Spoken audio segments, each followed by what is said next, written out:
Você está entrando na área de transferência da Gigahertz. 399º episódio, patrocinado pela Firmou Consultoria e apoiado pelos mais detensos lá em gigahertz.fm/apoio, que estão aqui acompanhando a gravação ao vivo. Eles recebem o link da live por e-mail para acompanhar, e também junto do seu Marcos Mendes e do Diva. Bom tudo com os senhores? Tudo certo, e aí? Tudo tranquilo. Já sabem, né? Rambo segue, não é nem missão secreta. Rambo está em merecidas férias, fazendo inveja a gente a cada foto e vídeo que ele publica. Ele vai ter muita história pra contar, então já sabe, né? Lontras pro Rambo. Olha, eu tô com um negócio aqui guardado no meu coração. Diva, pisca-pisca, já instalou? Quero fotos. Pois é, eu comprei, tá? Eu fiz essa loucura. Eu só não indico ainda porque não chegou. E eu tenho quase certeza que não vai ser o que tá escrito aqui. Eu comprei no AliExpress a LED Solar String, enfim. Diz que é um pisca-pisca com painel solar aqui, pequititinho, mostrou instalando. É uma plaquinha bem pequena. Eu comprei o modelo de 32 metros com 500... 32. com 500 LEDs. E eu comprei 2, não foram nenhum, foi 2. E assim que chegar eu prometo dizer se valeu a pena ou não, mas eu acho que não. Cara, 36 é pra pendurar um da sacada de casa, outro da janela do banheiro, no prédio. Quase pra vizinhança inteira, né? Nossa, cara. Desculpa, eu falei 32 não, 52 metros. Pior ainda. E 500 LEDs. Eu acho que não é isso tudo. Eu tenho quase certeza que não é. É um tamanho fixo ou é que nem fita LED que você consegue cortar e segue... Não, é fixo. Nossa, fixo. Você fazer com 100 e poucos metros de LED aceso por painel solares em casa. Eu não sei ainda. Eu pretendo colocar aqui na minha varanda. Tem uma varanda aqui no meu apartamento. Eu vi o número, o preço tava ok, não tava nada absurdo. E eu falei, cara, eu vou testar. Assim, eu acho que não vai ser isso todo, esse tamanho todo. Já começa por aí. Se for, aí eu vejo o que eu faço. Dá pra fazer vários cenários do Stranger Things. O abecedário inteiro com sobra. Mas eu tô bem curioso pra chegar. Eu, pra quem não sabe, né, eu curto bastante fazer essas compras de Moamba no AliExpress. E aí eu tava comprando ali algumas coisinhas de café, e aí eu falei, cara, eu vou comprar logo isso, porque senão eu vou esquecer, e promessa é dívida. Eu falei que eu ia comprar e tá aqui. Quando chegar eu aviso. Diz que chega final do mês, mas tá chegando rapidinho, menos de 15 dias, então assim que chegar eu digo se foi legal ou não. Boa, vai virar um follow-up. Movido a luz solar também. Diz que a bateria dura 8 horas. Eu também duvido. Mas faz sentido, porque deve ser, você vai usar à noite, né? Ele deve passar o dia carregando, segura ali, dura uma noite e repete, né? É um bom jeito de economizar materiais. Ok, vamos ver. O importante é quantas 8 horas vai durar, né? Quantas vezes você vai conseguir recarregar antes de falar, não, compra de novo. Mas tem certas coisas que você já compra sabendo que é descartável, né? Você já compra ali um lote. Ok. Manda uns 10 aí, eu sei que 3 não vão funcionar. O problema é que pisca-pisca, que se der ruim em um, né, bagunça a sequência toda. Mas... Pois não é um dinheiro jogado fora, mas é algo que você, né, não é um investimento pra vida, né? Não é uma joia que você tá comprando. Não, definitivamente não. Né? É um enfeite de Natal ali. Ano que vem você já enjoa e compra outro e vambora. Eu comprei um modelo colorido e, segundo o AliExpress, tem mais de 3 mil vendas desse vendedor e tá com nota 4.8, então... Parece que vai dar bom, mas se der ruim também eu já sabia que era um risco que eu corria.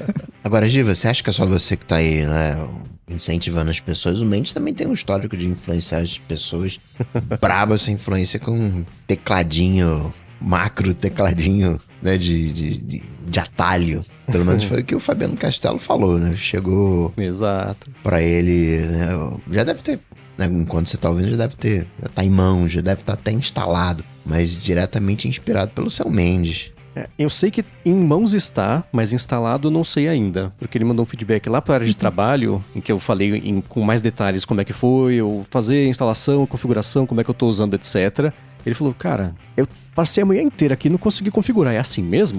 E eu respondi, né? Que foi o que eu contei que eu usei, o ChatGPT, que tem um programinha que eu baixei lá do como é que chama lá? Do GitHub, etc. Mas foi aquilo que a minha expectativa era essa. Agora que eu aprendi a fazer, nossa, é muito bacana, dá um adianto enorme. E esse foi um dos assuntos que eu acho que mais rendeu inesperadamente aqui, né? Acho que foi quando o Rambo comprou e começou quase semanalmente a gente trazer esse assunto de follow-up, etc, etc. E o Fabiano comprou um que foi igualzinho ao que eu comprei, né? Que são aqui 4, 8, 12 botões e 3 knobzinhos aqui pra girar. O knob se aperta também, vira quase um botão também. E eu tinha comentado esses dias que tinha acabado da bateria. Eu acho que não acabou a bateria, ele só perdeu a conectividade Bluetooth, mas pra conectar, pra ele voltar à vida, eu precisei botar ele aqui no USB, ele acordou. Aí tirei de novo e assim, carreguei faz uns 10 dias a bateria, uma semana, ainda tá com 78%. Então, acho que foi só uma conexão que ele perdeu mesmo. Eu conectei rapidinho no USB-C e voltou. Mas nossa, agora que funciona, tô feliz. E não é difícil a configuração, né? Porque quando esse programinha, eu vou deixar na descrição aqui também, deixei na área de trabalho, eu vou deixar aqui também, que é um programinha que você roda lá um comandinho de terminal e tem 2 comandos que tem que fazer, que foi esse o meu problema, que eu não manjo de terminal, né? Um para validar a configuração que eu fiz e outro para subir pro teclado. Que foi isso que eu falei, ChatGPT me ajuda, não sei o que fazer, preciso fazer isso aqui. Vai isso, tal, põe assim. Falei, não funcionou. Então tenta desse jeito. Ele foi mudando o caminho mesmo da pasta que eu tinha aqui, né, e etc. E a hora que eu entendi esse caminho das pedras, eu salvei um doczinho aqui com os 2 comandos, um de validar, o outro de subir. Agora é só o comando C, comando V, cada vez que eu faço um ajuste e vai belezinha.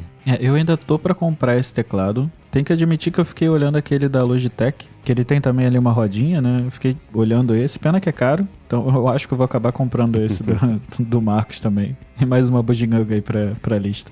Esse é bacana. Porque é isso, né? Cada 3 coisas seguidas que você faz repetidas, você fala, putz, eu posso cadastrar um atalho de teclado pra disparar essas 3 coisas aqui e isso é só apertar o botão aqui do lado, ele já fazer. Isso especialmente para editar as coisas, tá? Deu um adianto maior do que eu já tinha com um monte de coisa configurada só no Max Master, né? Para fazer o split das faixas, para deletar e trazer o Ripple Delete, né? Que traz para trás as faixas quando você deleta um pedaço, etc. Então, tecladinho de um lado, mouse do outro, nossa, tô voando. É uma maravilha.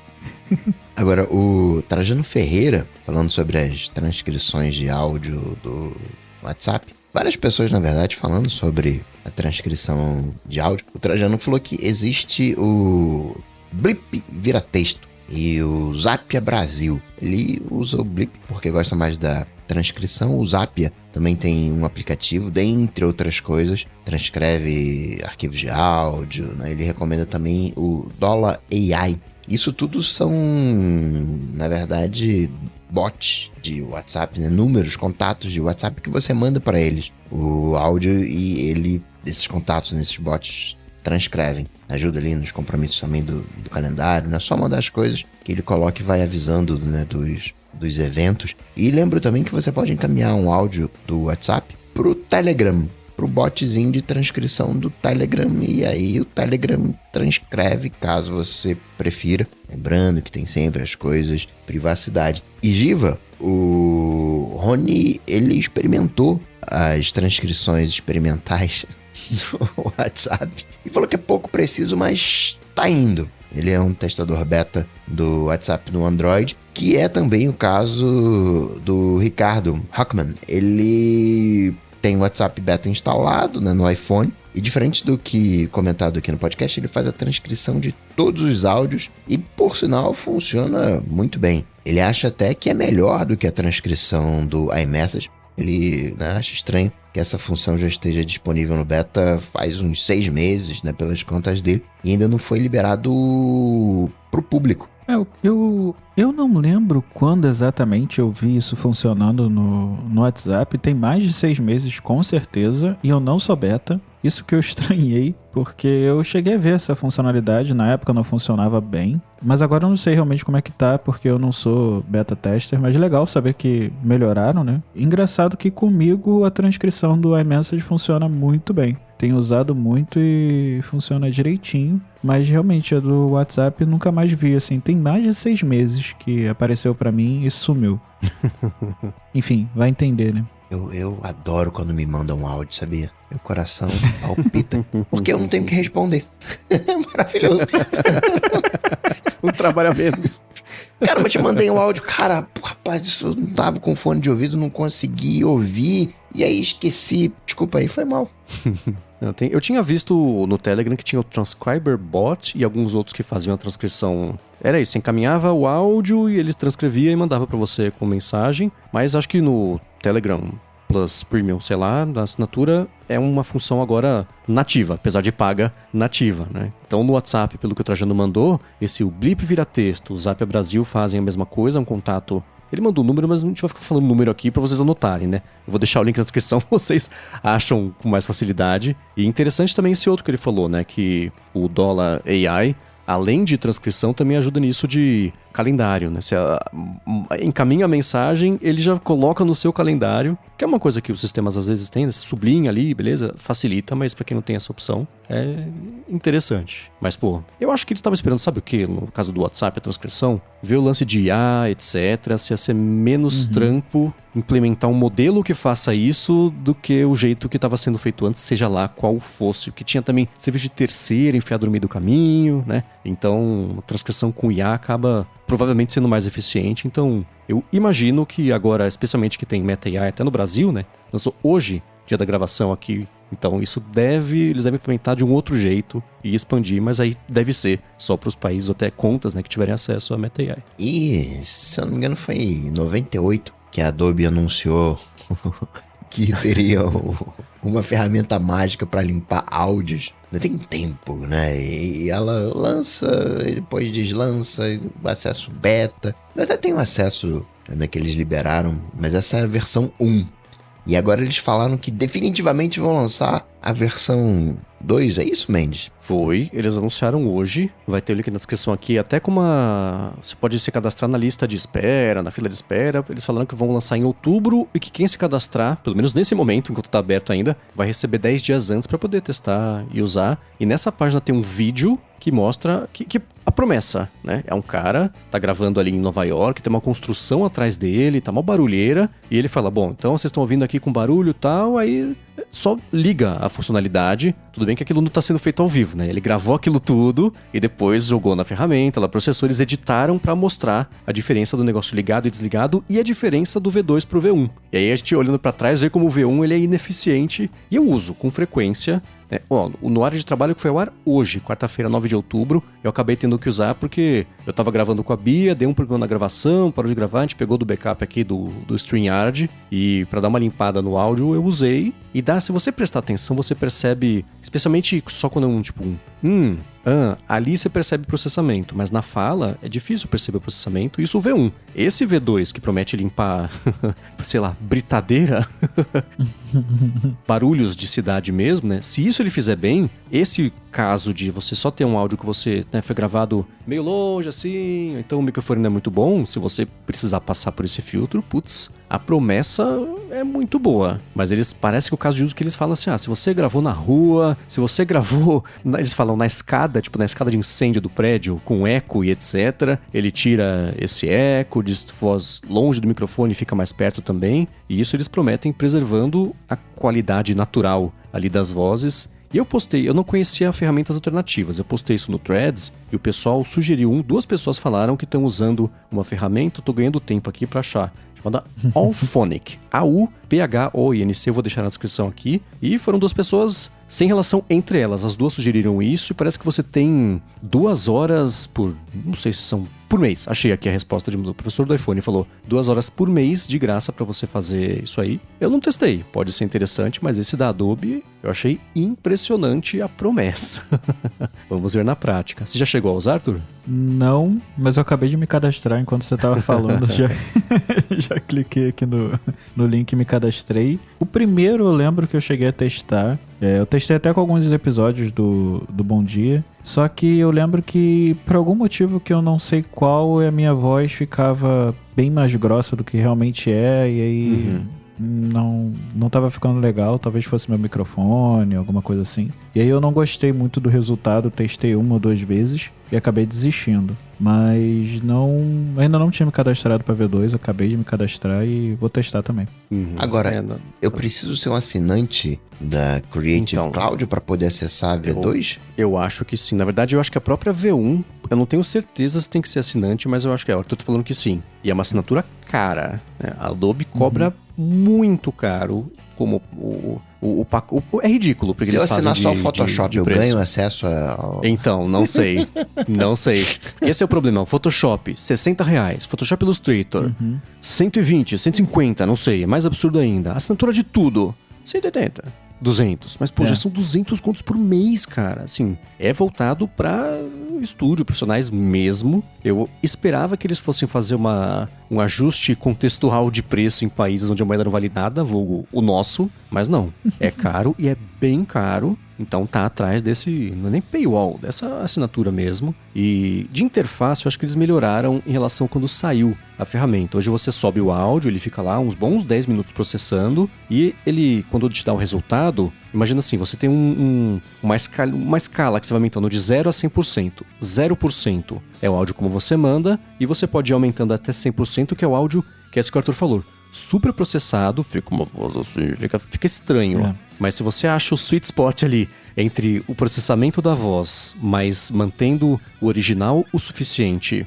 para não descaracterizar a voz mesmo original, geralmente fica com um equinho ali, mas aí você baixa a voz e você tira o eco na mão, né? Como faria com um áudio ok, um áudio normal mesmo. Não deixa perfeita a gravação, mas essa ferramenta ela é para ser a diferença entre salvar uma gravação ou não dá para usar, né? Então é esse o proveito que eu tenho tirado dela. E tanto que a promessa, o primeiro vídeo quando eles mostraram, era um cara falando numa sala com eco, etc. O microfone, não lembro que microfone, mas o microfone ruim fica bom com IA. Essa era basicamente uma captação ruim fica boa com essa IA. Eles falam que é IA, tudo bem que hoje em dia qualquer coisa você pode falar que é IA porque viraliza mais fácil, né? Mas ainda assim a promessa é essa. Então eles estão saindo do foco de só uma captação ruim para quando for um ambiente que nem deveria ter sido captado para começo de conversa para fazer um áudio. Isso, se for o que eles estão prometendo, vamos ver. Se eles prometeram para outubro, com 10 dias antes para quem for receber com antecedência, imagino que, sei lá, no máximo daqui a uma semana, 2 estourando, já vai ter testado, eu consigo trazer aqui.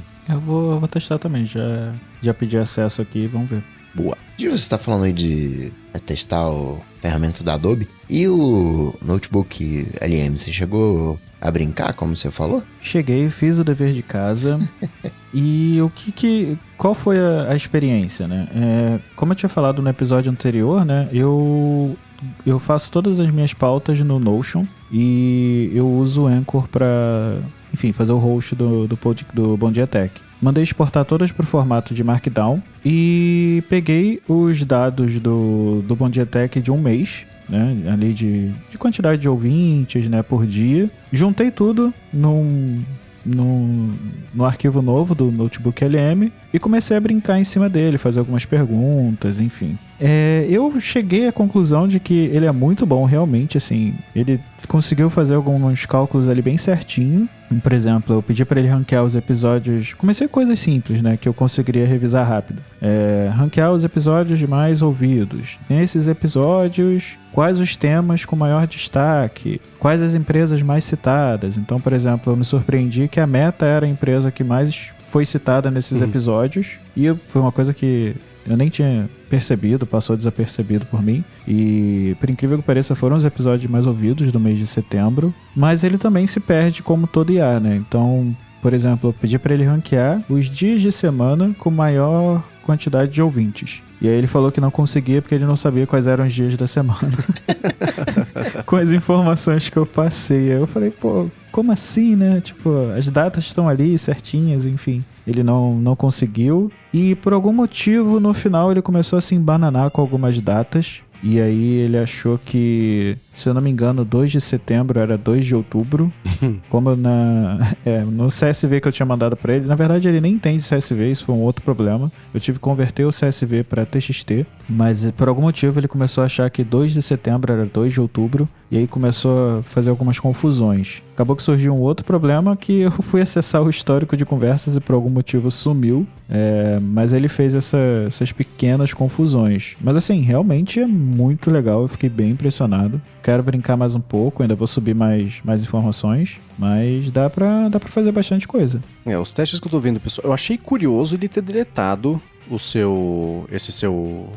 histórico da conversa, né? Porque se a proposta é ser o caderno de anotações, etc, ainda mais com você subir um monte de arquivo e ir explorando, tem que guardar, né? Tem que... Ou foi um bug, não é possível que seja o comportamento esperado, né? A gente tava até comentando antes da gravação que no Colab, quando você cria um notebook lá, ele cria uma máquina virtual pra você poder rodar código, né? Um Python, coisa assim, e fica acho que 2 horas ativo, depois de 2 horas, se você não salvou, perdeu, né? Mas é diferente desse tipo de coisa.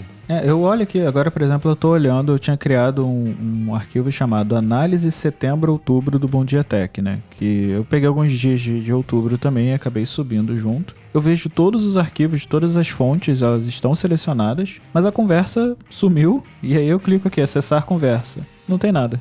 Nossa, tá muito estranho. Aí enfim, foi uma coisa que eu tinha feito até de propósito. Falei, pô, eu vou abrir durante a gravação pra gente ver algumas perguntas. Mas realmente sumiu. Mas é engraçado que ele tá aqui com algumas sugestões, né, de conversa. Por exemplo, ele tá falando aqui, ali perto da caixa de textos, né, ele deu algumas sugestões. E a última é: comente sobre a situação do bloqueio do X no Brasil. Porque eu falei bastante disso no podcast, né? Então tá aqui. Mas realmente tem outra aqui. Discuta os novos recursos e mudanças no design do Mac Mini, incluindo a perda da USB-A. Ó, tá vendo? Nem era uma coisa que eu lembrava mais. Mas realmente, assim, achei bem legal. Provavelmente eu vou fazer mais alguns experimentos e ver se me ajuda, né? Porque, por exemplo, isso da Meta foi uma surpresa. Eu não tinha percebido que eram episódios que as pessoas gostavam de ouvir, aparentemente, né? A minha curiosidade, no caso, você chegou por desencargo, verificar se essa contagem de meta era da empresa Meta ou se porventura, quando você falava meta, porque a meta do Google é tal.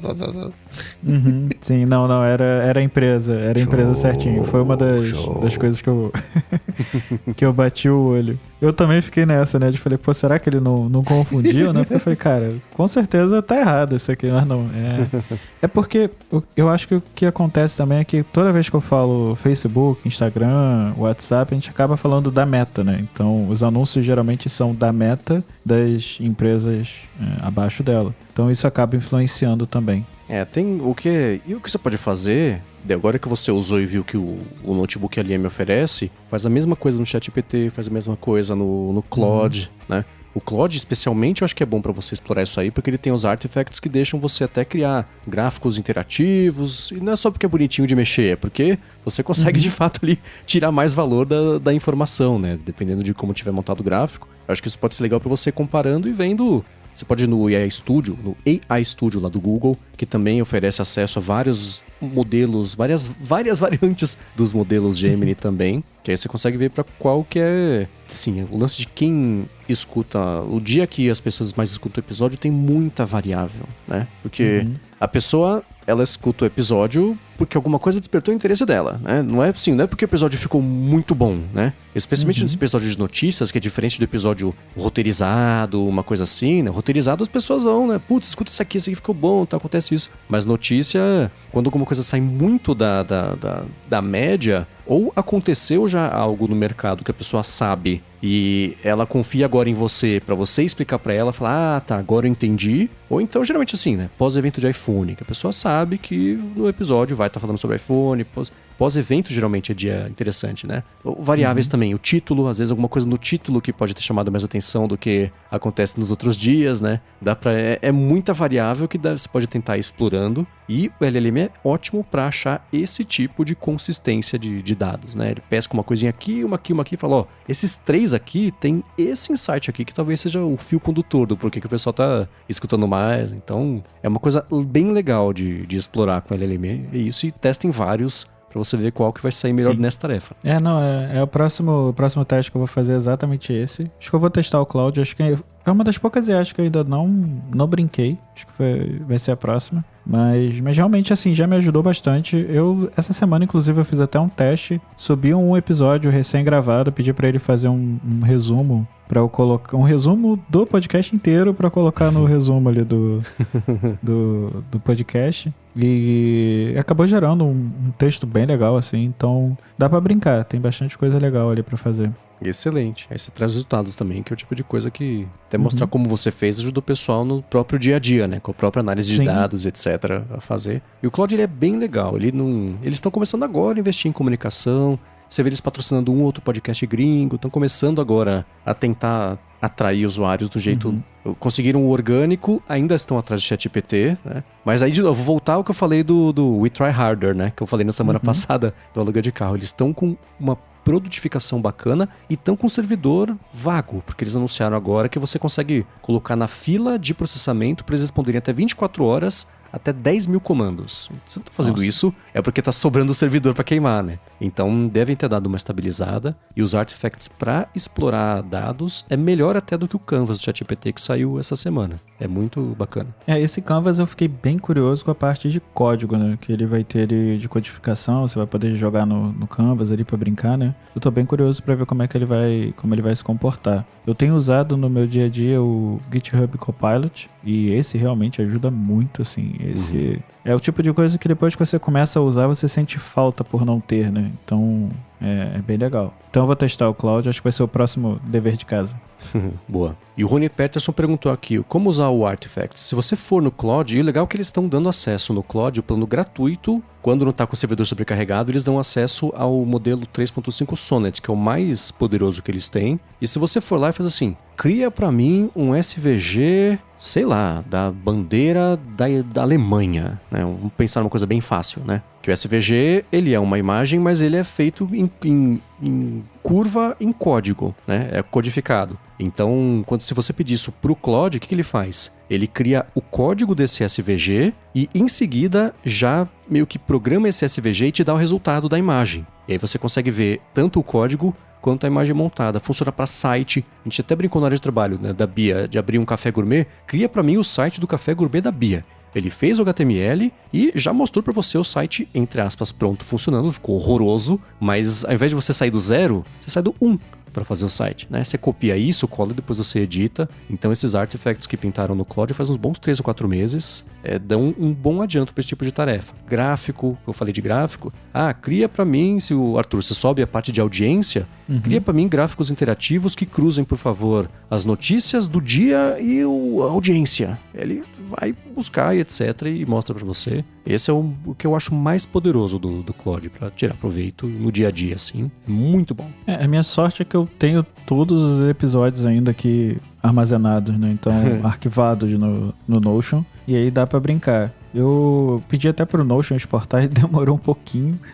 Ele falou, pera aí que vai demorar, mas eu vou brincar com ele então. Boa. Eu acho que agora os nintendistas vão ter um bom motivo pra acordar. Mas antes, a gente vai tirar um minuto aqui do episódio para agradecer a Firmoo Consultoria pelo patrocínio de mais esse episódio do ADT. A Firmoo oferece serviços de contabilidade consultiva e gestão financeira e ela é especializada em startups, desenvolvedores, empreendedores, profissionais liberais, pequenas e médias empresas. Então, para você que está pensando em abrir a sua empresa ou desenrolar alguma pendência da vida PJ, do seu CNPJ e tudo mais, a Firmoo resolve. Ela vai além de oferecer serviços de contabilidade do dia a dia e atua como uma mentora financeira para você e para sua empresa. E a gente da Gigahertz conhece bem isso porque foi graças ao serviço de paralegal da Firmoo que a gente conseguiu lançar a rede em 2022 sem nenhum problema ou atraso na parte de contabilidade, a parte burocrática também da abertura da empresa, o que, né,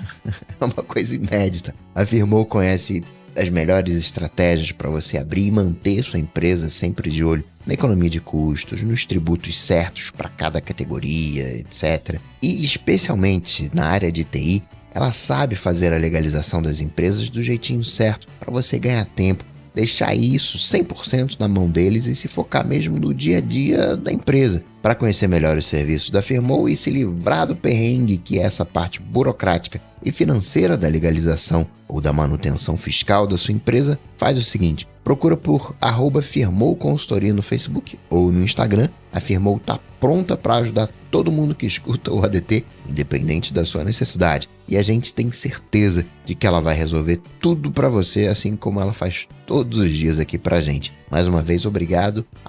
@firmouconsultoria no Facebook ou no Instagram. Muito obrigado a Firmou pelo patrocínio de mais esse episódio do ADT e por, literalmente, todo o apoio a Gigahertz. Valeu! Pois bem, a Nintendo anunciou um alarme, né, temático de jogos, né, com IA sem IA que identifica se você está acordado, dormindo, e aí solta um som pra você. Eu não sei, a Nintendo ela tem um histórico meio, né, de jogos, ele vai em cima da galera, inclusive dos fãs, assim, às vezes eu acordo favorável à Nintendo, tem dias, aí outros dias eu acordo desfavorável, eu não sei como olhar pra Nintendo, mas desse alarme aí, vocês viram, gostaram? Vocês comprariam? Olha, eu tô feliz que essa notícia aconteceu nesta semana em que Arthur de Vigília está aqui no ADT, porque eu sei que o Arthur tem uma conexão emocional vitalícia com a Nintendo.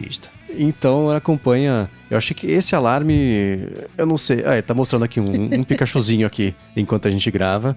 Eu sei que eu tenho visto notícia e rumor, inclusive escutado no Bom Dia Tech, rumor sobre o próximo Nintendo Switch e etc. E a Nintendo, depois do Switch, ela estourou do jeito positivo e minha impressão é que ela deu uma desacelerada, surfando bem nessa onda, na crista bem alta da onda do Switch. E hoje me pareceu meio do nada. Eu não sei se tinha rumor sobre um alarme chamado Alarmo. Perderam a chance de falar Alarmio, mas se chama Alarmo.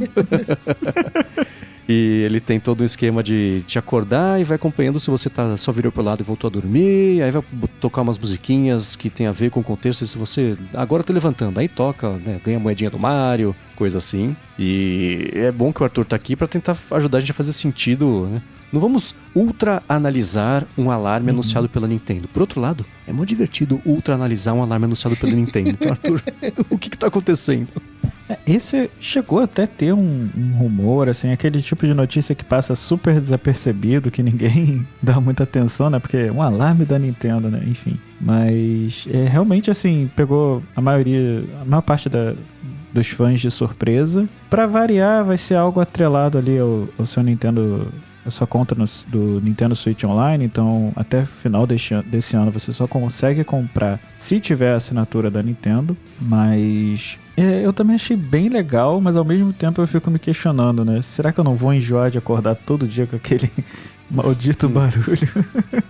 E são barulhos que costumam ser legais, né? Enfim, eu só fico preocupado com isso, mas, cara, eu achei criativo, no mínimo, né? Eles mostraram até os protótipos também no vídeo de apresentação, um videozinho curto de 4 minutos, mas eu achei divertido, no mínimo divertido e bonitinho até, né? Vermelhinho, assim, tem um redondinho, tem temas, você pode baixar temas de vários jogos, se eu não me engano tem Animal Crossing, Mario Galaxy, Zelda Breath of the Wild.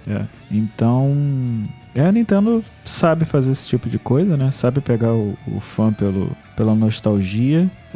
E pelo bolso.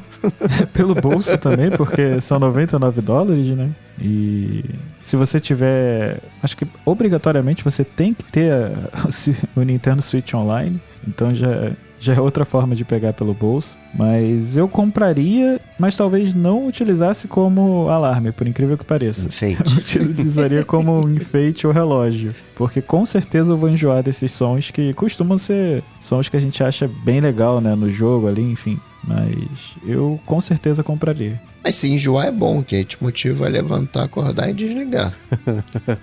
Ou tacar na parede, né? Se bem que são $99, não, com certeza não tacaria na parede. Tem que ser um sono que valha a pena.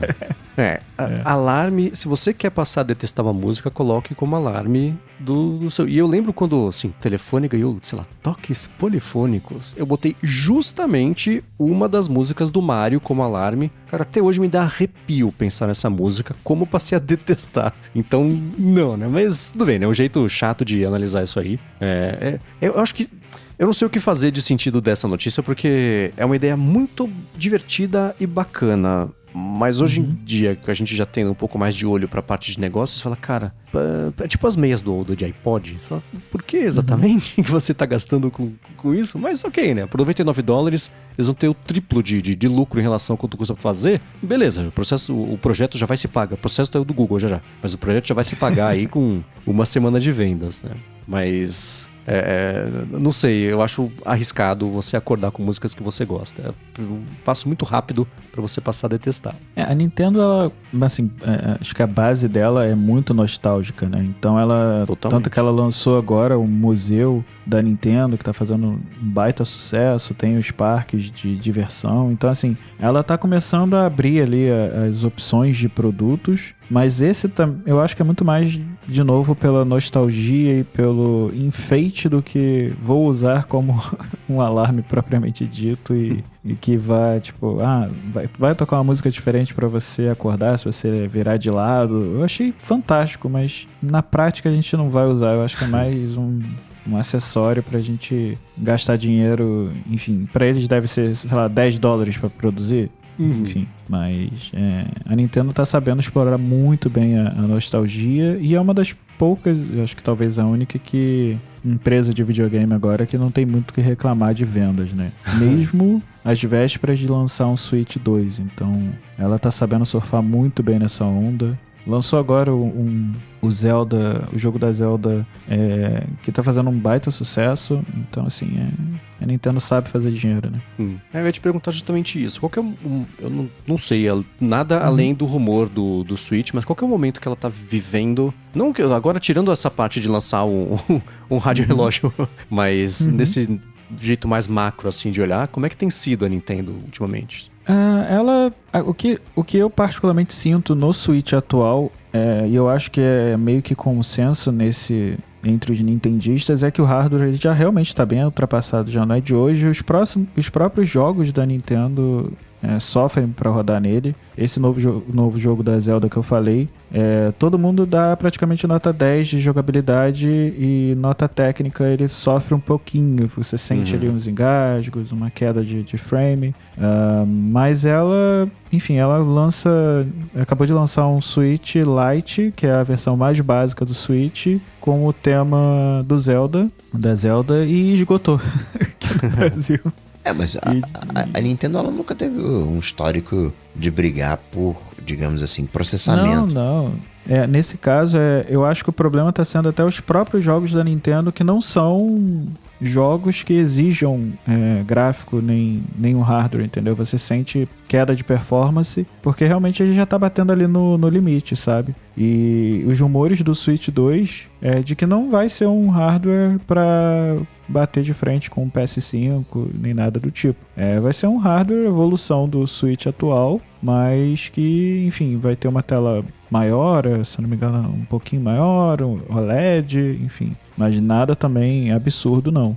Segue esse padrão realmente que você falou. Não é pra brigar por hardware, ela briga nos jogos, né? Que é o que ela faz muito bem. Jogos pra família. Ela agora tá lançando um jogo o Mario... Me fugiu o nome agora. Que é quase um jogo de tabuleiro, só que online pra você jogar com a família. Então ela sabe fazer isso muito bem, né? Tanto é que o jogo mais vendido dela é o Mario Kart 8, que foi um dos primeiros jogos do Switch.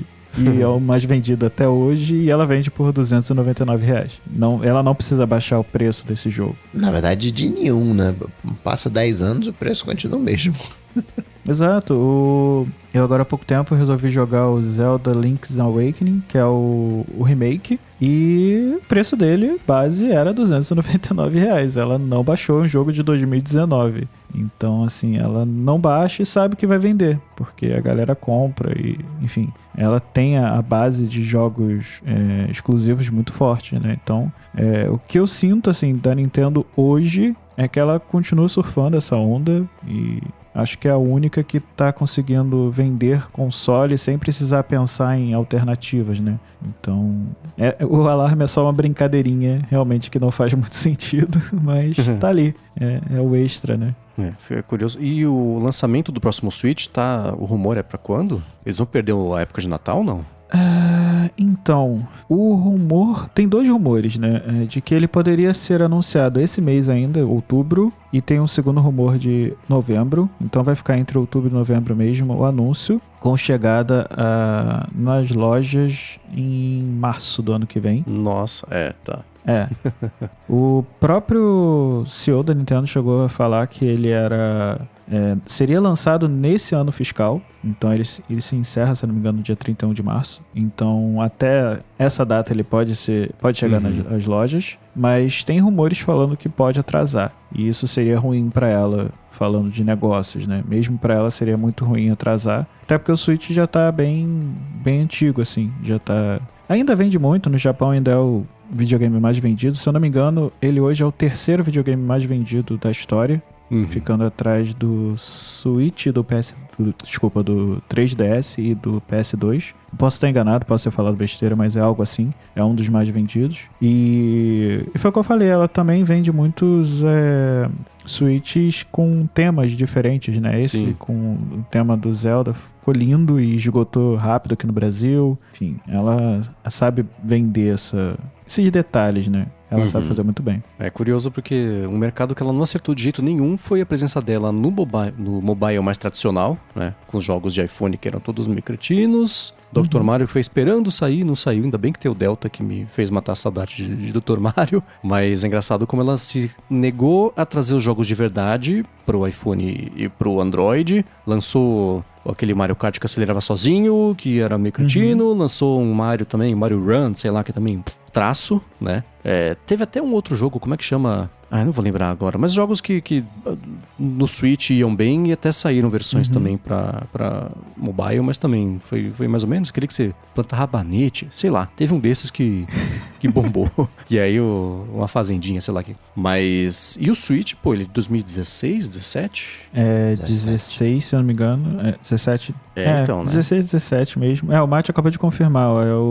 Ele tem 140 milhões de unidades vendidas na 3ª posição e 17 milhões a menos do que o PS2, que é o mais vendido. Então, pensando numa geração, né, que enfim, a geração nova ali de PS5 e do Xbox tá sofrendo para vender, acabou de lançar o PS5 Pro porque os caras querem vender de qualquer jeito. E o Switch continua vendendo às vésperas da 2ª geração. Teve uma queda agora, parece que realmente sofreu uma queda, né? Porque, enfim, as pessoas viram que vai lançar o Switch 2, mas ainda assim são números que causam inveja, né? E o que ela tem feito também é lançar jogos retrô nos emuladores próprios do Switch Online, né? Então é uma outra forma dela conseguir a assinatura dos usuários e fidelizar ali todo mundo um pouquinho, né?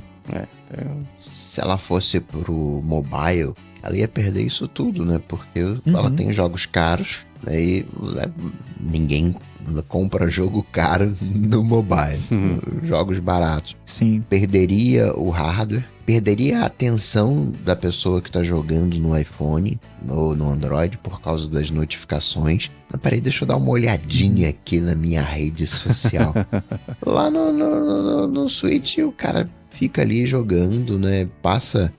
vira um lazer, né? Vira um entretenimento real, né? Não aquela coisa corrida que a gente acaba fazendo no mobile. E outra coisa que eu tenho visto muito são pessoas que compraram o 3DS agora, em 2024, para jogar jogos antigos, né? E mesmo que tenha sido desativado o servidor, enfim. Pode ser também da minha bolha, porque é algo que eu gosto bastante. Mas eu tenho visto muitos usuários de 3DS brincando hoje em dia com o videogame, porque é uma forma de ficar offline, como você falou, não tem notificação, não é online, não é nada disso, e as pessoas têm brincado bastante com isso. Eu mesmo já olhei, eu fui olhar quanto é que tava ali o 3DS no Mercado Livre e tem coisa de R$2.000. Então, assim, é mais caro do que o próprio Switch, né? Então, é bem interessante isso, como ela tá conseguindo se manter e tá sobrando até, de certa forma, em relação às rivais, né?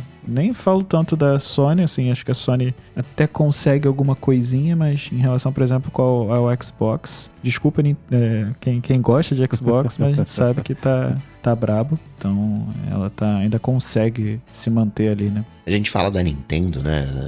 essa coisa mais nostálgica. E acaba também que um DS, um Switch, entre aspas, funciona para a vida inteira. Agora, no caso de MacBook, não é exatamente assim. MacBook tem uma vida útil ali de uns 7 anos, mais ou menos, porque depois disso você não tem atualização.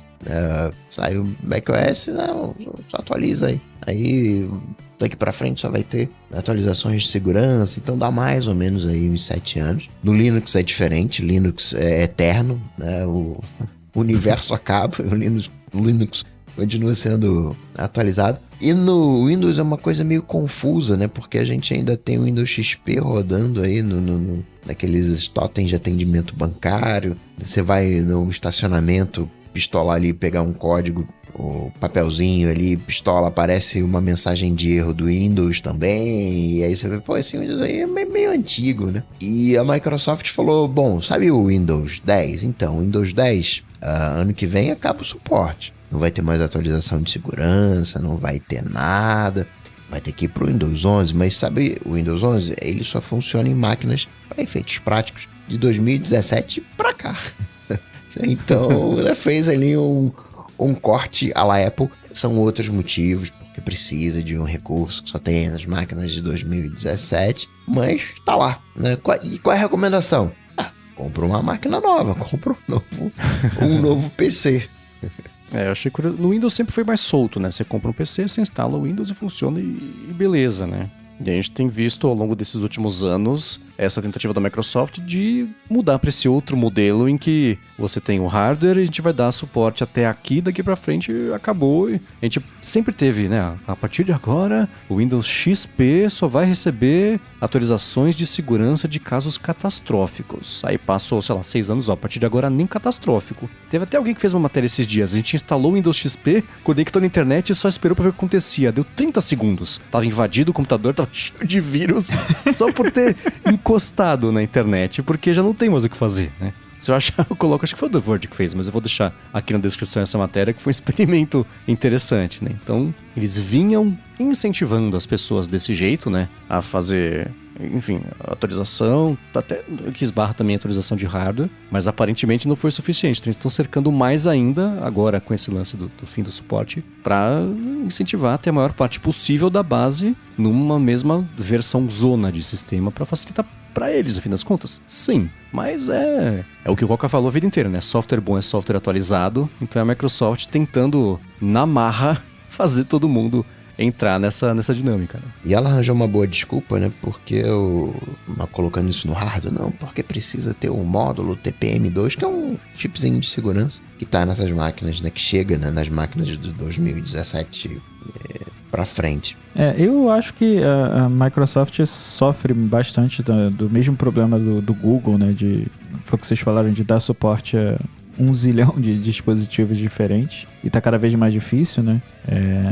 Mas eu sinto também que ela pode estar tentando, né, de alguma forma, vender um pouco mais os hardwares, enfim, não proprietários dela, mas os dos amigos dela, né? Porque eu sinto que toda a indústria está nessa briga agora, né, de vender o hardware, ou só o serviço, ou só o software, enfim. E também é uma forma dela ajudar todos os parceiros, né, comerciais dela. Então tem isso também, né? Vamos cortar aqui o Windows 10 e meus amigos que fazem máquinas mais recentes vão conseguir vender mais máquinas também. E eu preciso disso, né? Então... É porque no caso da Nintendo, a Nintendo ela vende hardware, né? E ganha mais dinheiro ainda vendendo jogo. Mas o principal negócio é hardware. O negócio da Apple é hardware. Ela tem ali os serviços, ali uma boa parcela do faturamento, mas o negócio dela é hardware. Microsoft, o negócio dela não é hardware, em tese. O negócio dela é software. Mas tem uma mistura aí nesse meio. O Xbox, por exemplo, é hardware. E no Xbox ela tem todo um sistema de segurança que é completamente diferente do Windows, né? O Windows ele é feito para você instalar em qualquer lugar, entre aspas, né? Ele é feito para você ser usável. O Xbox não, ele é todo fechado. Você não, né? Ele tem, é que nem o, entre aspas, iPhone, né? Ele é todo, né, o jardinzinho fechado. A gente viu ao longo desses últimos anos essa fórmula que a Apple sempre trouxe de controlar as duas pontas, etc, etc. E o próprio Mac, né? A gente já falou várias vezes que se ela lançasse o Mac hoje, ele ia ser igual ao iPhone. Você só instala pro meio da App Store, FTC, pega eu e vamos aí, né? Então, ela própria veio fechando ainda mais, mas o mercado inteiro... E ela teve uma época que ela licenciou PC, né? Licenciou o S10, sei lá, o sistema... Não sei nem se já era o S10, mas o sistema do Mac pra rodar em PC de terceiros. E deu tão errado quanto dá pra imaginar, né? Não funcionou. Então ela voltou a fazer esse lance e cada vez mais a gente viu o mercado migrar pra isso, né? O próprio Google, que tem o Android até hoje, mas fez o Pixel, né? Microsoft, que passou a fazer a linha Surface. Então, esse jeito de passar a controlar isso tudo acabou se provando, depois de uma longa volta, um jeito de você espremer ainda mais de uma linha de produtos que já é sua mesmo. Você faz o software e o hardware evoluírem de mãos dadas, mas tanto no caso do Windows quanto no caso do Android, você tem que fazer isso sem abrir mão das parcerias ou da disponibilidade mais aberta histórica, que foi o que fez eles chegarem nesse tamanho que eles têm, né? Então é um equilíbrio meio difícil de manter, né?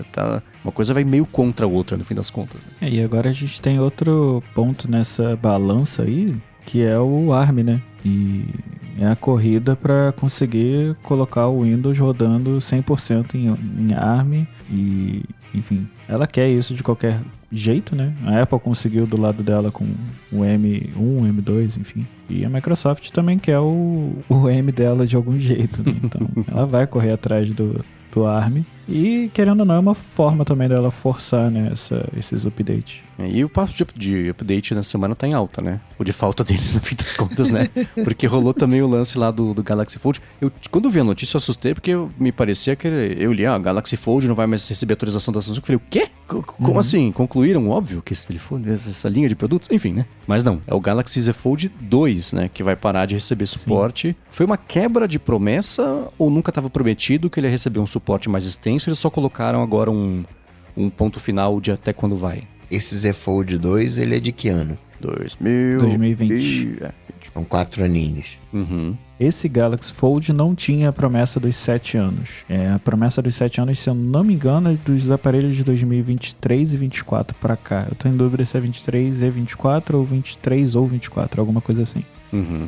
Mas esse não... Mas eu acho que o maior susto foi pelo preço dele, que na época ele foi vendido por mais de $2.000 e 4 anos depois você já não ter mais suporte de segurança no aparelho de $2.000 é pesado. É o Apple Watch de ouro deles. Quase isso. Então, eu achei um pouco pesado, assim. Eu acho que poderia manter esses 7 anos, pelo menos nesse aparelho topo de linha, que eu acho que é o topo do topo de linha da Samsung, né? Mas eu me assustei por causa disso, pelo preço dele, não nem tanto pela notícia em si, porque eu acho que é meio comum no Android, né, a gente ter esse tempo mais curto, mas eu me assustei pelo preço, que são $2.000. Claro, isso é um baita problema, eu super concordo, mas isso é mero pensamento que... Um vento que bateu aqui na minha cabeça agora. Vendeu quantos esse Fold? 3, 4? Ótima pergunta. Boa pergunta. Ótima pergunta. Em teoria, a Samsung é a empresa que mais vende dobráveis no mundo. Mas ela também acho que é a única.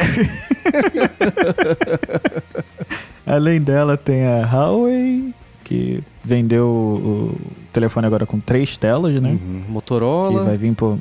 Motorola. E aí eu acho que a praia da Motorola é mais o Flip, né? Uhum. Tem a Xiaomi, mas pra cá no ocidente não vem. E o Google, que eu esqueço que o Google tem o Fold. Esqueço completamente. Tá na segunda versão já. Não, e eu quando eu dei essa notícia no podcast, eu me assustei porque eu falei, ué, o 2, mas já? Eu falei, não, tá no 6 agora. Eu esqueci completamente. E eu caçando aqui rapidinho, parece que a promessa nesse do release do Z Fold 2 era receber 3 grandes updates do Android. Então já tava já próximo de cumprir mesmo. Não estão deixando de cumprir nada, mas até o Ronnie Peterson falou aqui, 7 anos veio só a partir da linha S24. Então uma coisa... Eu lembrava que era meio recente mesmo, que reacendeu essa discussão sobre suporte sustentável, etc, etc. Então tá ok, faz sentido, mas... A pergunta-chave é essa do Coca, mas quantas 3 pessoas vão ficar sem update mesmo? Acho que é meio por aí. Ele e a versão 1 desse aparelho foram muito problemáticas, né? Tiveram muitos problemas com abre e fecha ali da tela, enfim. Talvez também se justifique por isso, né? Vamos matar logo esse aparelho porque a gente não quer mais problema. Vamos lembrar que na primeira versão teve o lance todo da película, que parecia que era para destacar e não era, e você puxava a película, estragava o aparelho, a Samsung precisou recolher e depois botar no mercado e falar, gente, deixa isso, tá? Não mexe, não põe a pata. Então, até... E ainda assim ele tinha um problema de entrada de poeira na dobradiça, né? Que ela era meio exposta ali, o mecanismo, né? E a Samsung foi corrigindo isso nos projetos seguintes. Hoje em dia, eu acho super inteligente a dobra, que a hora que você dobra o telefone, a dobradiça da parte de dentro, ela cede um pouco para dar espaço para a parte de fora encostar uma na outra. É muito legal o sistema interno ali, mas precisou de algumas versões para chegar nessa solução, né? Eu particularmente gosto muito do Flip. Se não existisse mais iPhones no mundo, eu talvez optasse pelo Flip, que eu acho muito legal. Já peguei na loja pra olhar, acho bonito, mas... Acho que a única coisa que ainda me incomoda é aquele vincozinho ali, mas melhorou bastante. O vinco é que nem o Notch. A impressão que eu tenho é que as pessoas aceitam. Apesar de ser conceitualmente um crime pra mim. Mas quem sou eu? Tecnologicamente eu acho mó legal as dobras. Mas, assim, no meu coração isso pra mim é que nem, sei lá, foto da lua. Não funciona. Desiste que não funciona. O Fold eu acho que eu nunca vi em público orgânico. Assim, você tá no shopping, no restaurante, alguém bota o Fold em cima da mesa. O Flip eu já vejo assim, sei lá, 1 mês, 2 eu vejo 1. É ok, até que pegou um pouco mais mesmo. Mas o Fold, sei lá, é um mercado que... Acho que qualquer outra empresa já teria desistido, mas a Samsung, por ser assim... Estamos ganhando de WO na concorrência desse mercado. Poxa, parabéns, né? É a insistência que tá fazendo. Mas ainda assim, volta a nossa primeira discussão sobre isso aqui. Pra quê mesmo? Mas pra quem tem e usa, seja feliz. Agora, quem tá buscando caminhos pra ser feliz, quer dizer, na verdade, né, quem apresentou caminhos pro Google ser feliz foi o governo que apresentou algumas propostas para remediar a questão do monopólio, né, do Google, da anticompetitividade. É isso, Mendes? A gente discutiu isso aqui quando saiu o veredicto de que o Google era um monopólio, e aí daqui a alguns meses, que vulgo agora é hoje, né, e passaria a ser julgado, agora que é um monopólio, e aí? Né? E o Departamento de Justiça apresentou nessa semana as coisas que ele quer que o tribunal avalie para remediar a situação dele ser um monopólio. A gente vai falar sobre mais ou menos não dá para falar tudo, foi um documento de, 40 páginas que eles publicaram nessa semana. Primeiro, né, dourando a pílula, estávamos certos e então escutem a gente. Tem que acontecer isso, né? Muito já tinha sido especulado de desmembrar algumas divisões do Google, impedir que alguns dados circulem entre a empresa para fortalecer, né? Uma coisa fortalecer a outra, e aí vira um mercado impossível de entrar de qualquer lado, porque o Google controla todas as pontas do navegador, do Android, da busca, dos anúncios, das parcerias e etc. Então, pintou o primeiro documento que ele aborda, primeiro, limitar o controle que o Google tem da parte de distribuição de busca até compartimento de receita. Então, por exemplo, aí, de cara, a gente já pensa no Firefox, né? Que eles têm lá um acordo, o Firefox, assim, quase todo de 90 não sei quantos % do dinheiro deles no ano passado veio da parceria do Google para o Google ser o buscador padrão. Então, esse tipo de coisa, parceria com a Apple também, de alguma forma, impedir que isso aconteça. Ou então tem o lance da tela de... Uma das sugestões aqui do departamento é propor a tela de escolha, quando você configura qualquer sistema,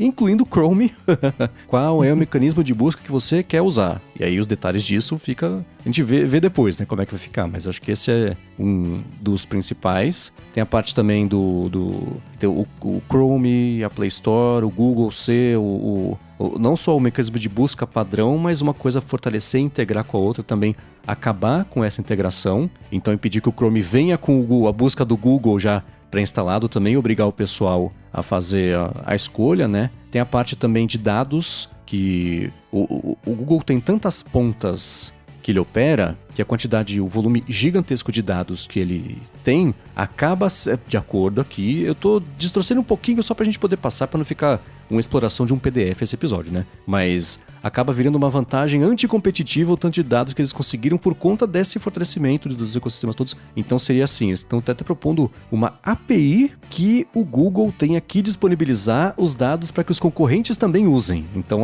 os dados viram um commodity, um bem público e consultável por meio de APIs. Eu achei bem, não sei, criativa, talvez, essa solução.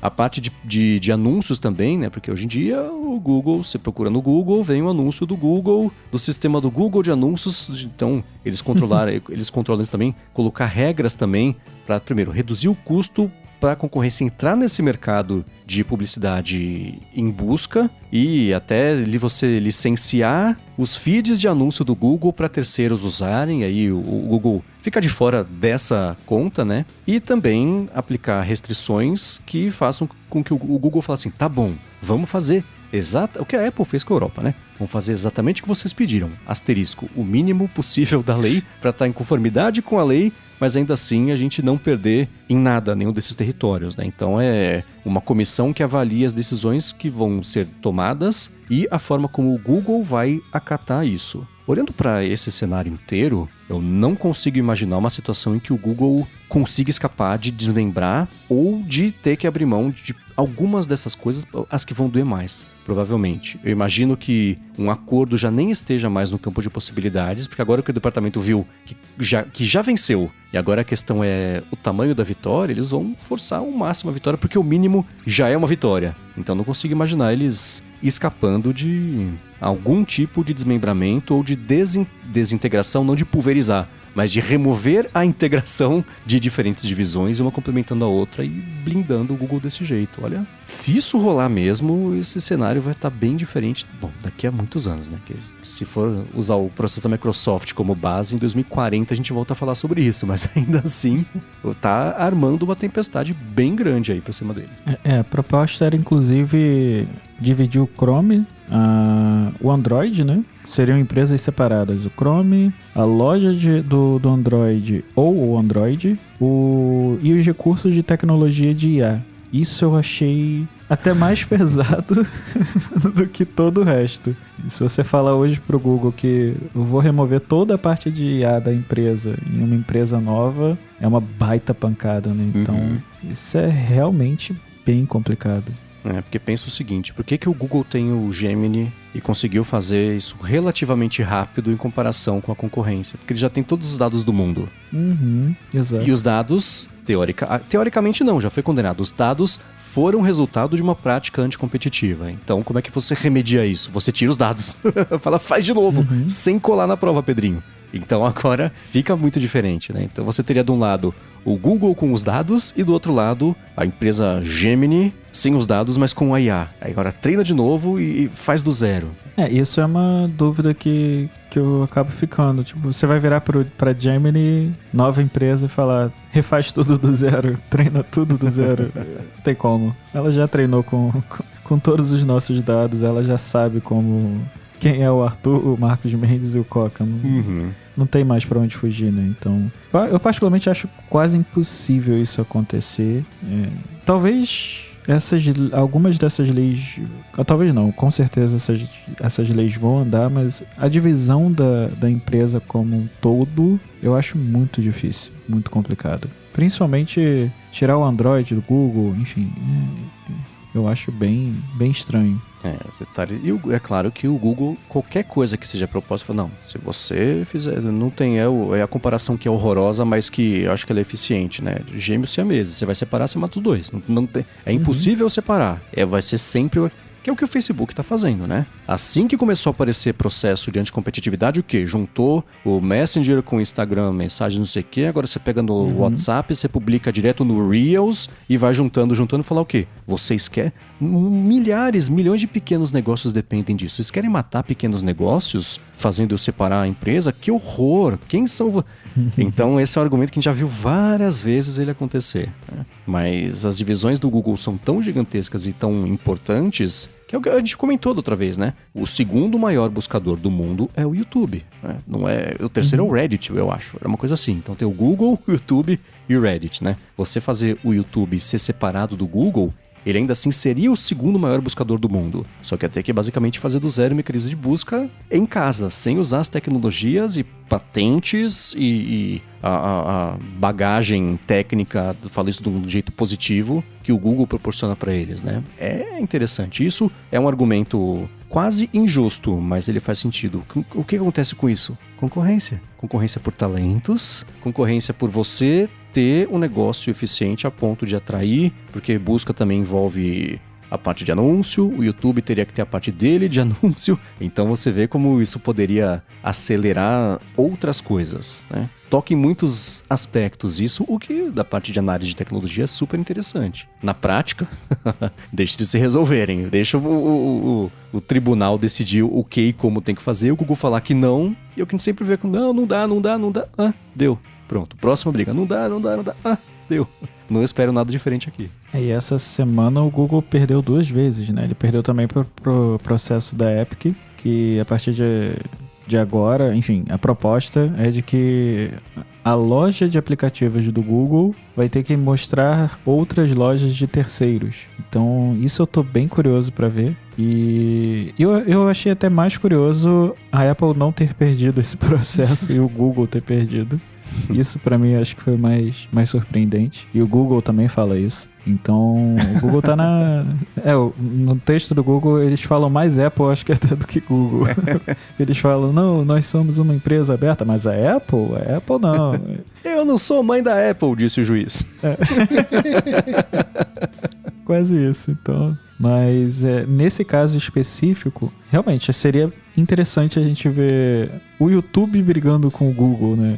Uhum. Concorrendo por tecnologia, enfim. No mínimo interessante, mas acho muito difícil. Muito mesmo.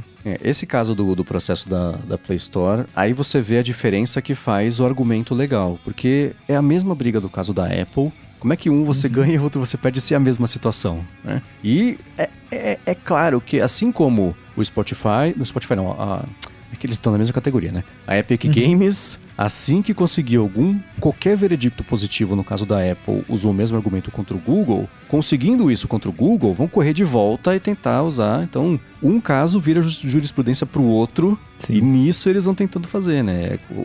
A derrota do seu concorrente cria precedente para você ser derrotado também no tribunal. É muito curioso, né? A Apple tem que torcer pelo Google nesse caso e o Google pela Apple, porque assim os dois conseguem manter como é que tá, né? Uma situação muito doida de todos os lados analisar isso. E a Epic virou a bastiã da liberdade em tecnologia, que eu nunca esperei que isso fosse acontecer.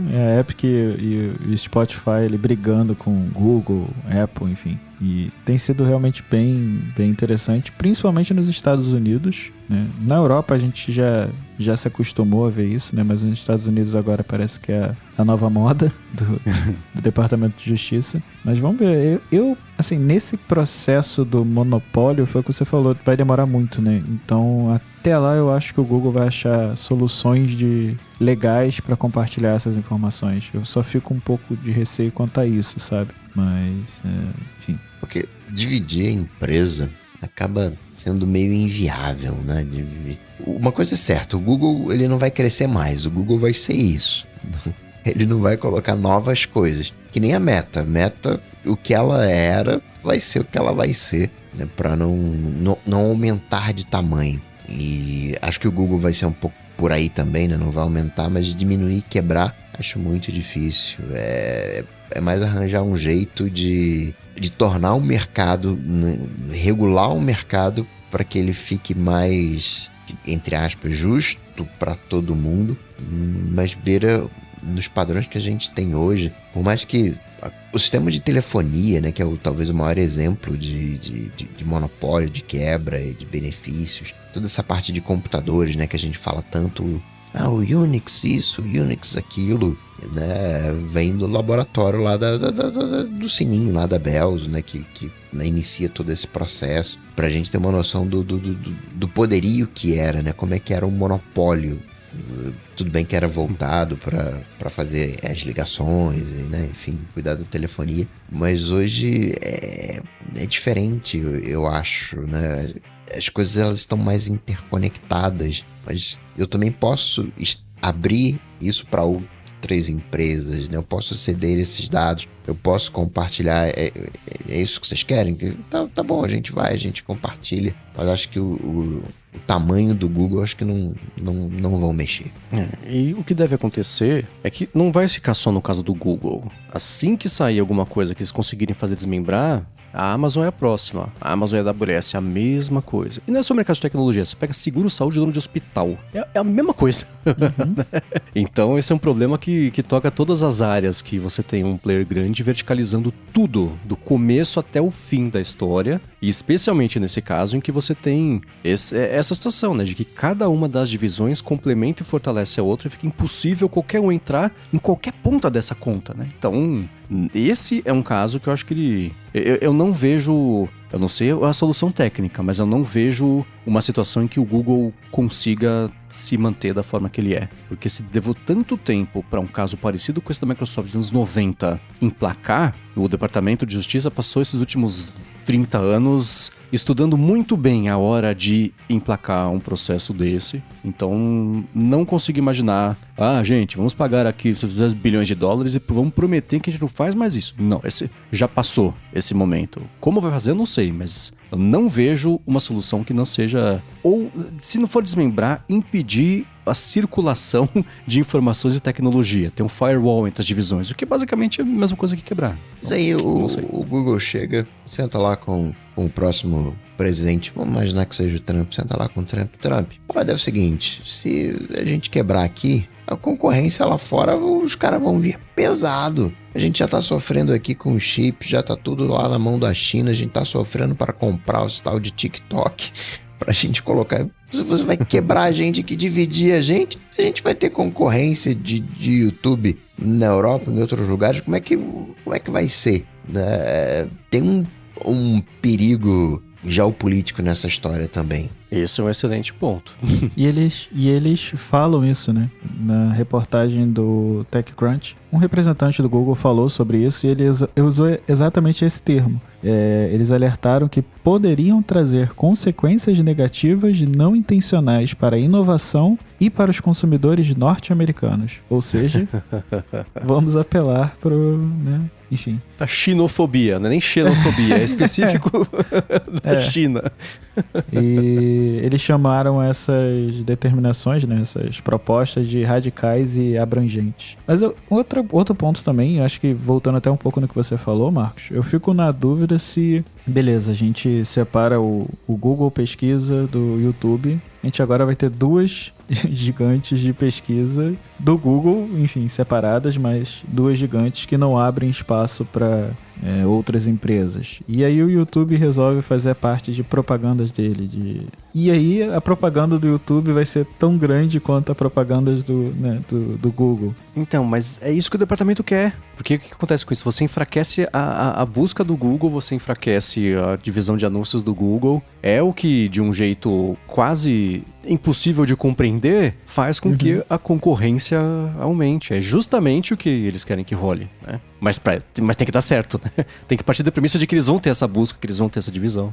Mas aí ao mesmo tempo eu fico na dúvida, será que vai abrir espaço para terceiros? Porque no final das contas, eu sinto que a propaganda que tiver dentro, a empresa de propagandas que for criada pro YouTube, né?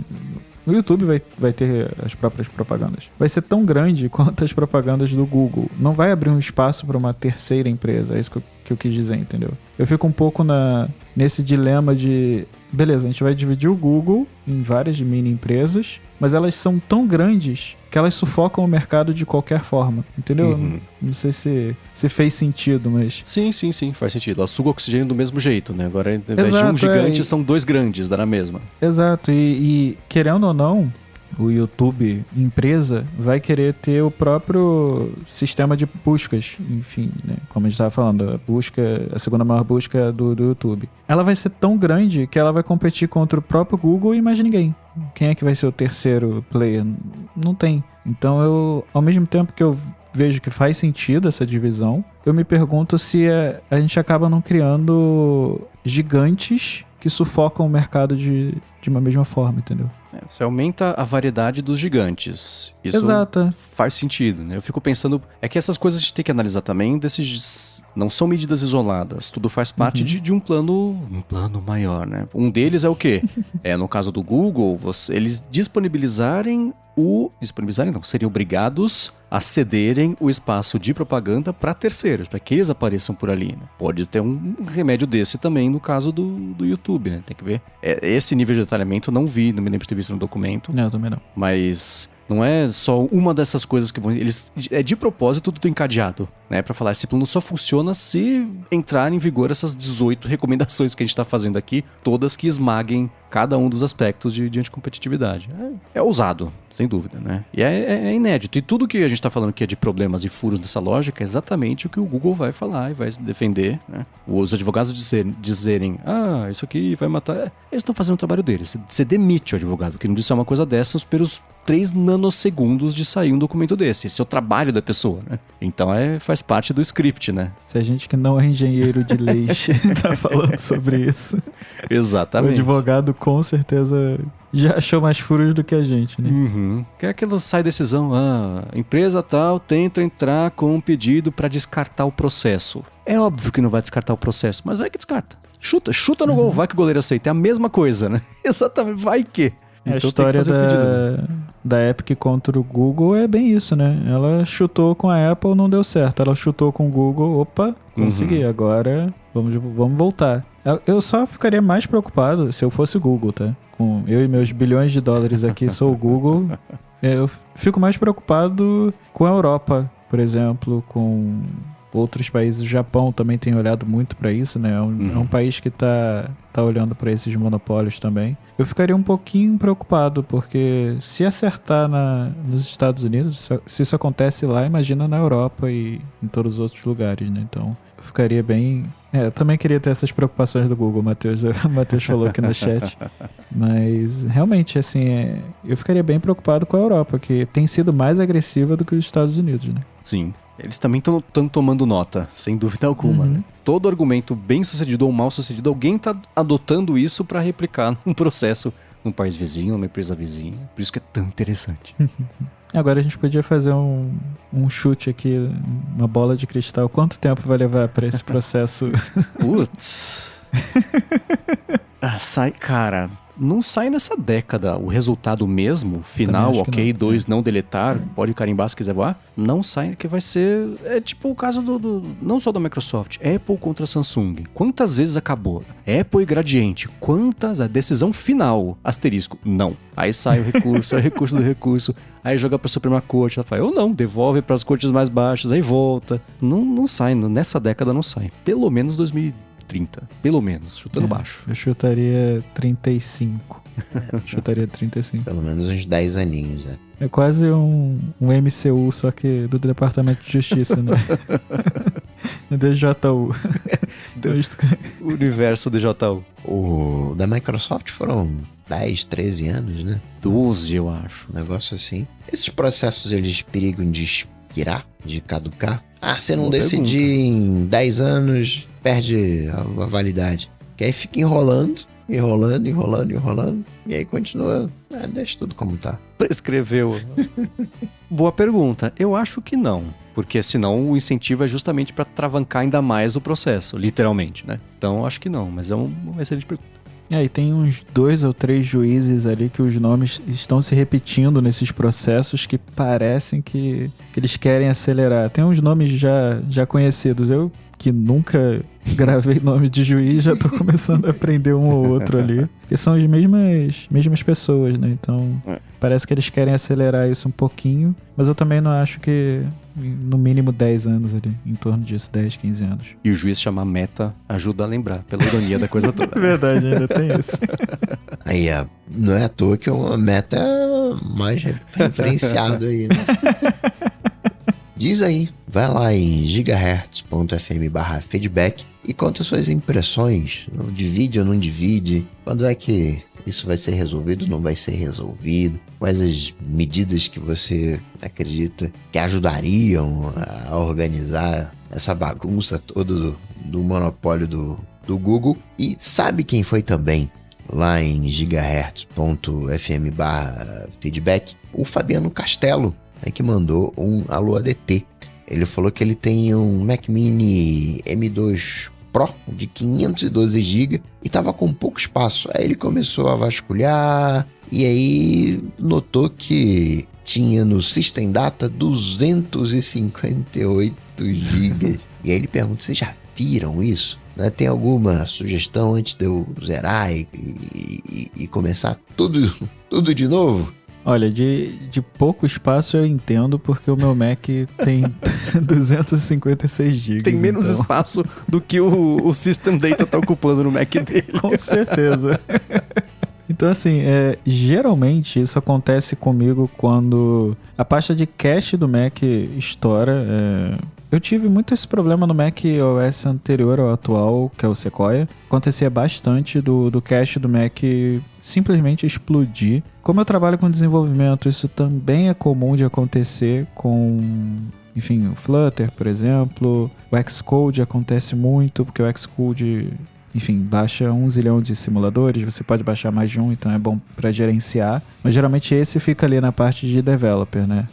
Esse do System Data, eu baixaria o Clean My Mac, ele é pago. Pegaria talvez um trial ali para testar. Não vai resolver todos os seus problemas, assim, mas para analisar ele ajuda muito e facilita para visualizar, né? Então eu baixaria ele para dar uma vasculhada para ver o que pode ser. Eu chutaria que é algum cache que estourou e, enfim, passou dos limites, óbvio, mas acho que vale a pena. Tem um app que tem uma pegada parecida que se chama Daisy Disk. Quando você pede para ele analisar o seu disco, ele apresenta um gráfico ele é circular com colunas concêntricas que indicam, e a divisão dessas colunas ele codifica por cor e por tamanho da divisão de cada coluna mesmo, para você saber quanto espaço cada coisa está ocupando relacionado a cada coluna. É um jeito muito eficiente de apresentar os dados, de você ir mapeando, que se você clicar na coluna, vai como se você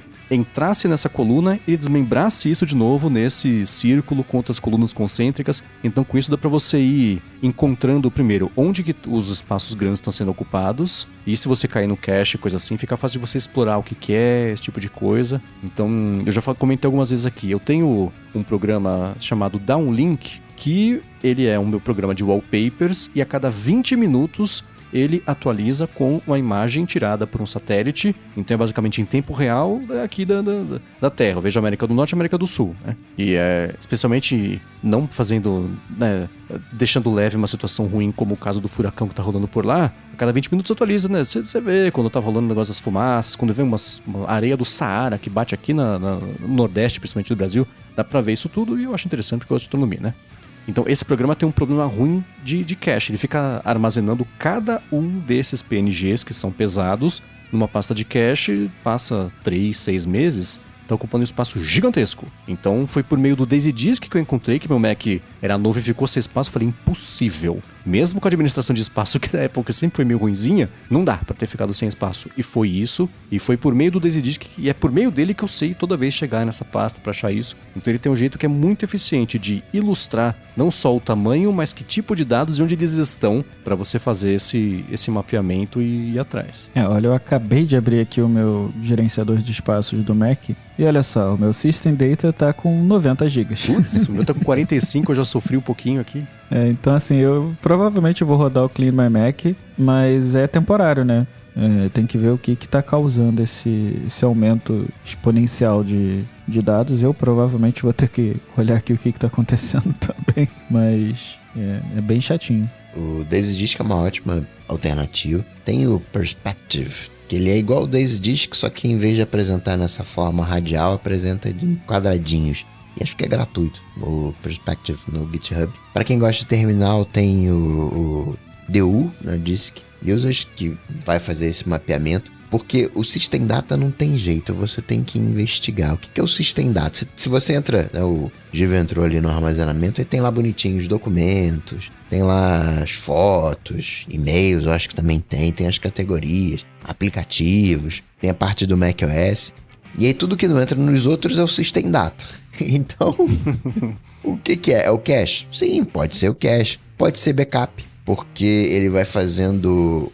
mesmo que você não tenha o Time Machine, o Mac ele vai fazendo backup de tempos em tempos, ele tira snapshots e vai armazenando isso. Então você, que é uma das coisas que eu faço, você manda lá um comandinho de terminal, TM o tio que desliga esses snapshots. Que com o tempo ele vai eliminando, né? Ele deixa ali, sei lá, 7 dias, sei lá qual a quantidade que ele deixa. Mas esse é um dos motivos até que você consegue recuperar algumas coisas, né? Voltando ali, porque ele faz esses snapshots locais.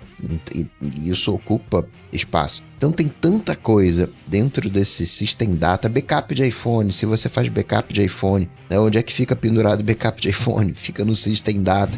Então tem uma série de coisinhas que ficam penduradas dentro do System Data que você tem que investigar qual é o seu caso. E aí entra o Disk, Perspective, né, o Disk Usage, ou então a solução do Giva deixar o Clean My Mac rodando eternamente para fazer a limpeza. E dá uma olhada, isso que você falou do backup, Coca, é bom olhar ali se não tá rolando um backup automático, né? Porque o iPhone, ele já pode se conectar automaticamente com o MacBook, então ele pode estar fazendo backup automático e você não sabe e tá...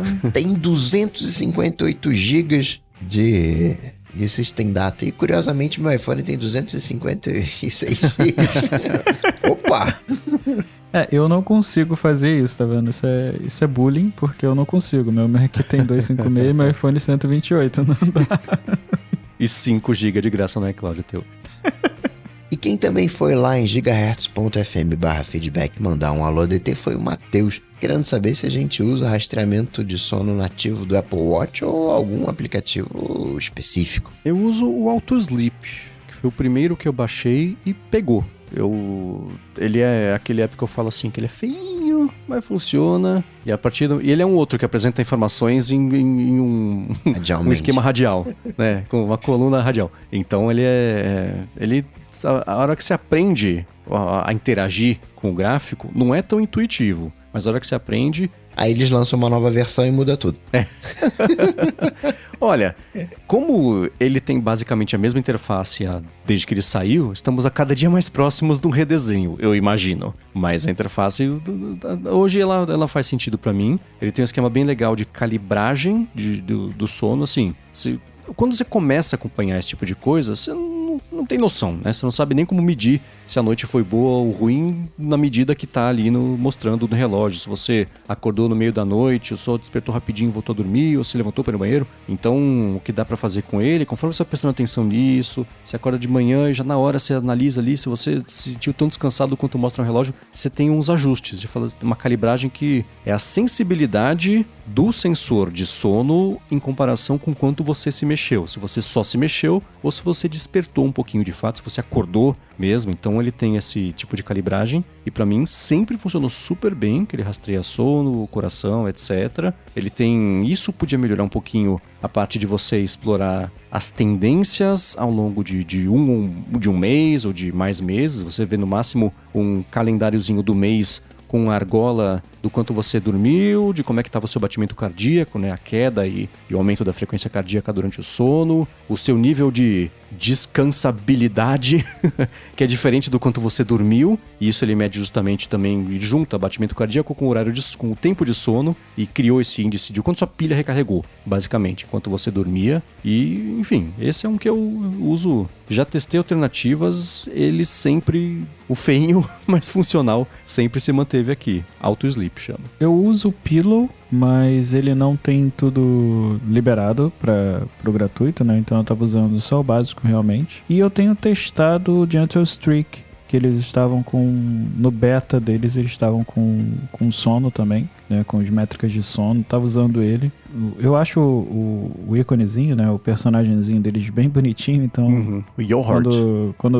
Quando eu durmo bem, ele aparece felizinho, quando eu durmo mal, ele aparece triste, enfim. E esse é completo, né? Mas você também tem que pagar a assinatura do Gentle Streak, mas é bem completinho e eu tava curtindo bastante. Eu só não tenho dormido com relógio nas últimas 2 semanas, tem me incomodado. Tô naquela fase de que tudo incomoda pra dormir, então tô dormindo um pouco sem. Mas até queria o anel da maçã, que eu acho que nunca vai vir. Eu tava usando ele e recomendo. Eles têm aberto beta com frequência, então fica de olho. De repente você consegue pegar o beta e aí não precisa de assinatura, né, pra fazer os testes. E é um app bem bonitinho. É lindo. É um dos apps mais legais e leves e simpáticos da história da App Store. Eu adoro o Gentle Streak, o pessoal de lá é super gente boa, o pessoal empolgado com o que faz, nossa, dá uma alegria sempre usar e interagir com eles. E eu acho legal a notificação deles quando você termina de fazer algum exercício, porque... Por exemplo, corrida, né? Quando você fica muito tempo na zona 2, por exemplo, ele te manda a notificação falando: parabéns, você ficou X tempo na zona 2 ou na zona 3. Então não são notificações inúteis, são notificações bem relevantes. E o mais legal é você saber quantos junk foods você gastou com aquela corrida. É o que eu mais gosto, não adianta. Mas realmente um app bem, bem legal mesmo. Aí que você dimensiona, né? Você se esforça pra caramba. Parabéns, você gastou o equivalente a uma latinha de Coca-Cola. Fala, pô, pelo amor de Deus, cara. Eu achei que era um mês inteiro de cheeseburger. Pois é. Aí é mais fácil fazer uma prova de matemática que gasta mais energia. Não, fazer exercício pra quê? Deixa o cérebro trabalhar lá e dá conta. Eu uso o Pillow, né? Tem lá zilhões, vai entrar naquela estatística lá de 10, o meu System Data, os meus 158 GB de System Data são os dados do Pillow, os dados de saúde que eu uso ele há um tempão. Inclusive eu acho que eu conheci o Pillow por causa do Coca, tenho quase certeza. Acho ele mó legalzinho, porque ele tenta te dar dicas, entender ali como é que é o teu sono. Ele tem uma abinha, né, de descobertas recentes, e vira e mexe eu vou lá, deixa eu ver aqui, né, pelo menos uma vez por mês eu vou lá dar uma olhadinha pra ver o que eles estão falando. Eles não têm um trabalho só de fazer o registro, né? Você dormiu 1 hora, 2 horas, 2 horas a mais, 2 horas a menos. Eles tentam te ajudar a entender o que tá acontecendo ali, né? Qual é o melhor momento pra você ir pra cama. Cara, vai dormir, já, né? Teu perfil ideal de sono ali é de, sei lá, né? De 10 até 5, né? Enfim, eu gosto do Pillow. A parte editorial deles é bem forte. Mas... Sim. Eles têm um monopólio, né? O Pillow vai ser processado, né? Tem um monopólio. Eu tava até dando uma olhada agora aqui no app, eu não tinha visto ainda essa parte de ajuda pra dormir, que agora tem umas historinhas pra ajudar a dormir, barulho de lareira, enfim, tem bastante coisa aqui. Um bom tempo que eu não abria pra olhar. Tem ondas harmônicas. Interessante. Novidade pra mim. Excelente. Muito obrigado a todos que vão em gigahertz.fm/feedback mandar o feedback, o Alô ADT, aos mais detêncios, né, que fazem com que as coisas aconteçam, ajudam a manter as portas abertas e nos acompanham aqui na gravação ao vivo. Ao patrocínio da Firmou Consultoria, ao Edu, que também faz toda essa mágica acontecer. Aumente pela companhia, ao Giva pela presença. Para falar com os senhores... Bom, para me encontrar é de segunda a sexta lá no Bom Dia Tech, e para falar comigo é no @Arthur_Dividir lá no Instagram ou no Threads. Boa, para falar comigo MVC Mendes lá nessas redes. Eu apresento por aqui o A Fonte Área de Trabalho. Apresento para a Luro o IA Sob Controle, que teve uma entrevista nessa semana com um cara da DeepMind que ajuda o Liverpool a cobrar escanteios com IA. É um papo que ficou muito legal, muito interessante. Um gringo chamado Peter Velitkovic. E escrevo todo sábado pro Mac Magazine, no fim de semana, sobre como o Meta Orion mostra o que é a linha de chegada nessa briga aí do que vai ser o mundo pós-mobile. Link na descrição. Para falar comigo, só ir lá no Google, nesse monopólio, bater Coca-Tech, ou então lá no Instagram, no @coca.tech. Manda uma DM que a gente interage. tudo dito e posto, a gente volta semana que vem. Tchau, tchau. Até.